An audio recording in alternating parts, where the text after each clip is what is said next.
He will be sued, and I say will be because nothing has been filed yet, by at least 120 people in the next 30 days. Today, just to tell the truth, so hopefully we can get down to the bottom of this. I'm 100%, the charges against me are 100% false, and hopefully due to time, we'll start to see. Courtroom buzzed with tension as Shah Diddy CS made his latest appearance, his once commanding presence, now a shadow of its former self. The man who had built an empire off his larger-than-life persona looks starkly different from the mogul who once graced red carpets and tailored. Suits and diamonds gone was the confident swagger, replaced by a gaunt figure dressed in a khaki jumpsuit, his hair noticeably grayer, and his frame visibly thinner. The transformation was impossible to ignore, even for those accustomed to the spectacle of celebrity trials. And, it brings into context our whole system of innocent till proven guilty. Why is he not being given bond? And, we could debate that all day long. Of all people that's unlikely to flee or get away, well, he's got the resources to flee, but he's so recognizable. And isn't he innocent till proven guilty? Well, yeah, but, we have to recognize there are degrees of innocent till. Journalists, including Elizabeth Milner, couldn't help but remark on his astonishing appearance. He looked drastically thinner, Milner told reporters, her voice laced with a mix of surprise and pity.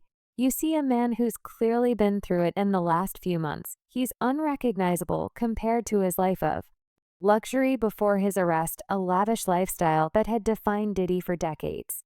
The yachts, the private jets, the extravagant parties felt eons away from this subdued and weary figure, now seated in a federal courtroom, staring down the possibility of spending the rest of his life behind bars. It wasn't just Diddy's physical appearance that had changed his demeanor in court, hinted at a man grappling with the weight of his circumstances. Observers noted moments where he appeared defiant, turning to flash a smile at his children in the gallery.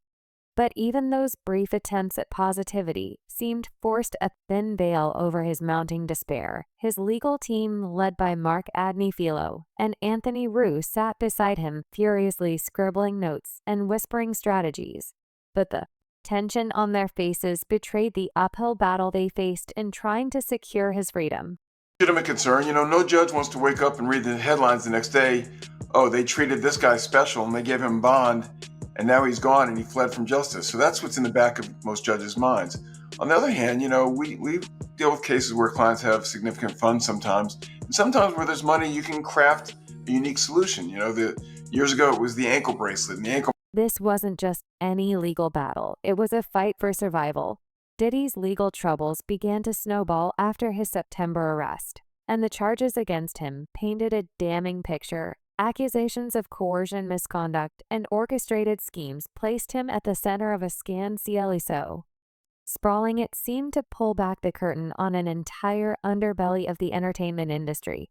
And yet, despite the mounting evidence and testimonies, Diddy pleaded not guilty to all charges, maintaining his innocence with a steadfastness that some called brave and others delusional.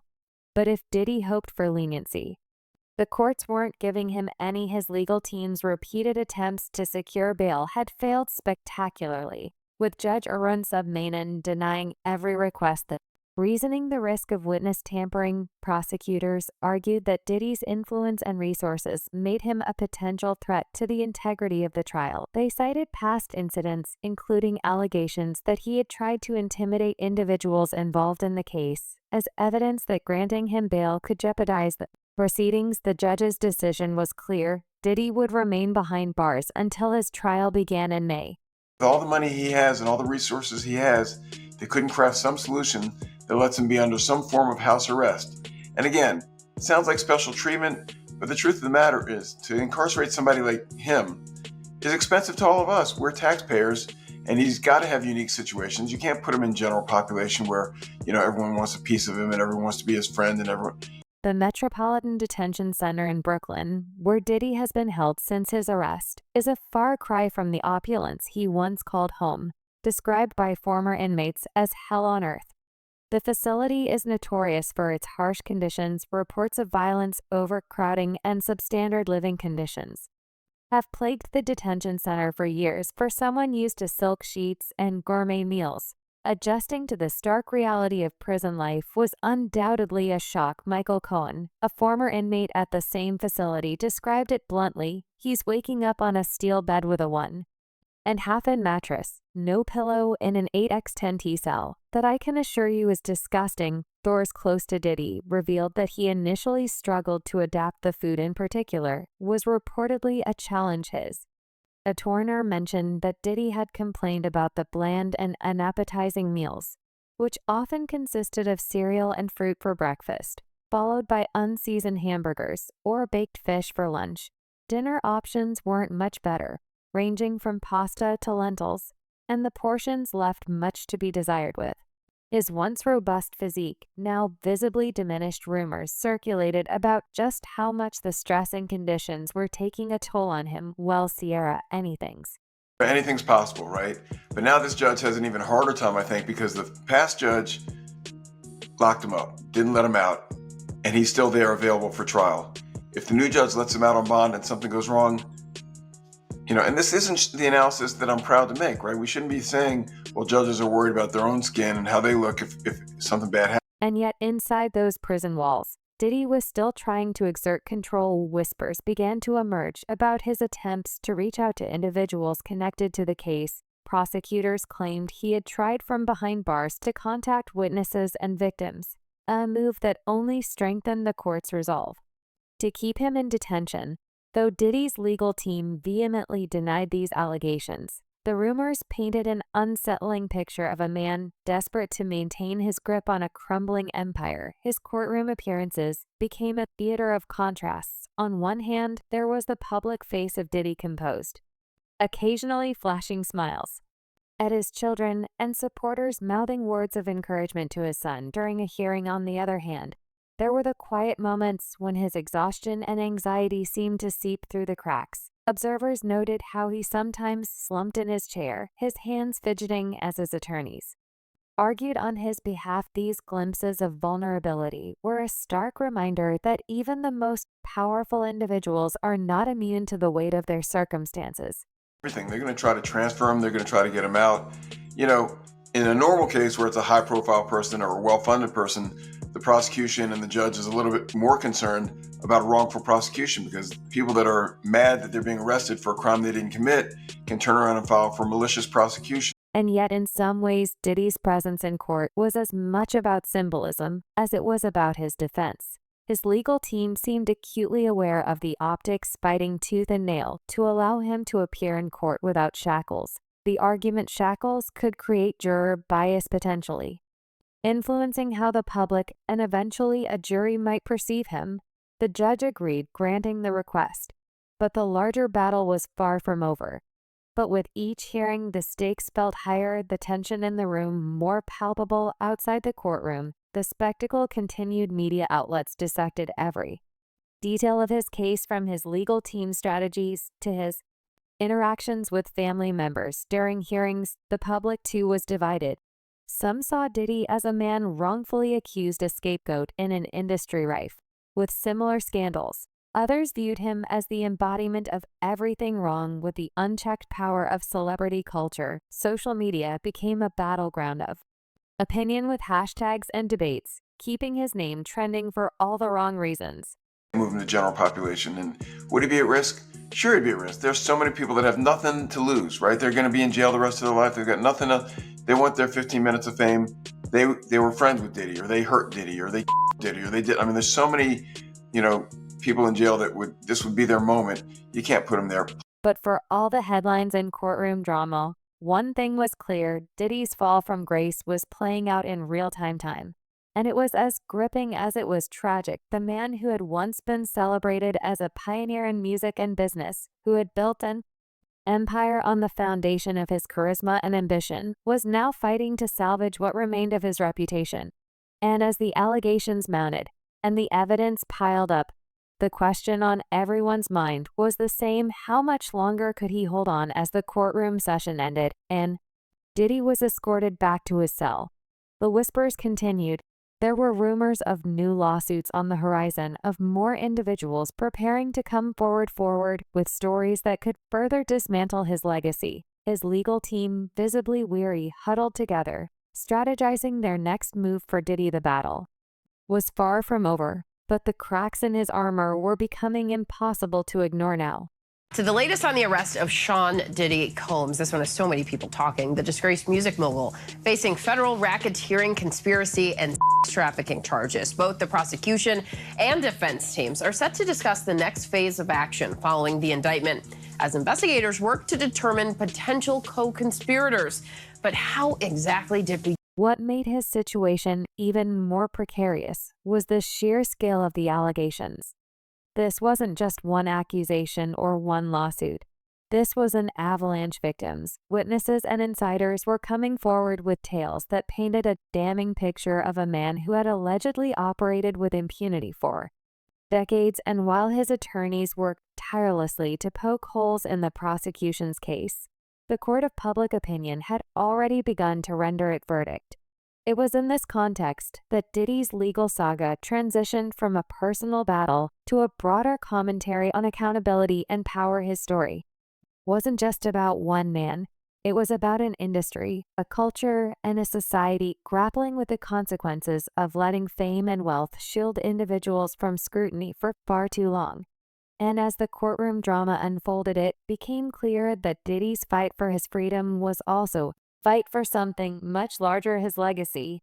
It's very significant just from who we associate Diddy being and everything we've seen him do over the decades. Like you said, this is quite the downfall to go from, I mean, we saw the mansions back in March that were raided by the feds. So to go from living in those mansions to being in the jail cell right now, I think it really underscores the magnitude of what he's facing and the weight of the federal. As the trial loomed, the world watched with bated breath, waiting to see what new revelations would emerge. The narrative was far from over, and the next chapter promised to be even more explosive. Would more victims come forward? Would his legal team manage to turn the tide in his favor? Or was this the beginning of the end for one of the most iconic figures in modern music history? The magnitude of the allegations against Sean Diddy Combs is something the entertainment world hasn't seen in decades. The sheer number of accusations, the variety of claims, and the high-profile nature of the case have created a whirlwind of scrutiny that has engulfed not just Diddy, but the entire music industry. With every passing week, more voices emerged, adding to the weight of the case against him. It's no longer just about whether Diddy is innocent or guilty. It's about the vast ripple effect this scandal is having across the industry and beyond. We expected just the shock of this and the questions about what is ahead of us. I mean, how long is he going to be in custody? Is this an R. Kelly situation? Is he going to not get out for a number of years? Is he going to end up serving a long-term prison sentence from this? Or does he have a chance of beating these charges at a trial that could come, within the next? The allegations, which range from coercion to elaborate conspiracies, have painted a picture of a man who allegedly used his power, wealth, and influence to operate in a way that many are calling unimaginable. The most damning aspect of this case isn't just the accusations themselves, but the sheer scale of it all. According to insiders, more than 100 individuals have come forward with stories, some dating back decades, and others as recent a few years ago.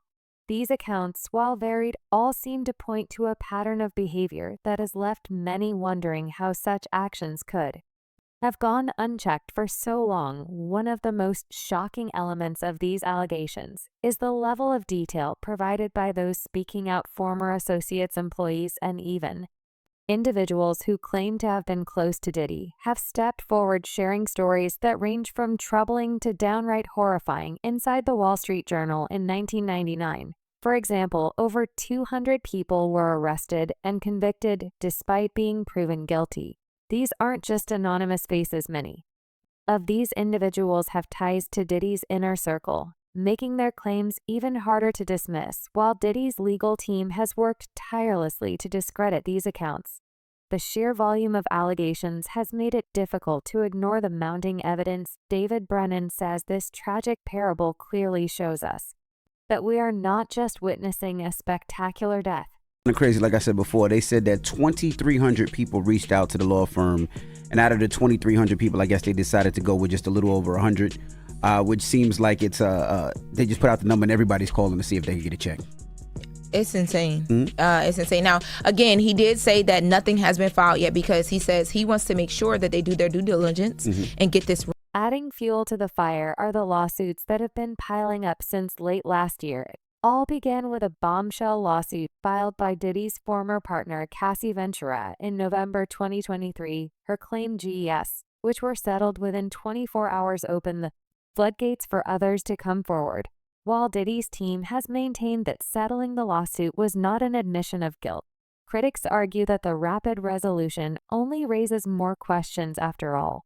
Why settle so quickly if there's nothing to hide? Cassie's case became the catalyst for a wave of legal action, with multiple individuals filing lawsuits in the weeks and months that followed. One of the most notable cases involves Joy Dickerson Neal, who accused Diddy of misconduct dating back to the early 1990s.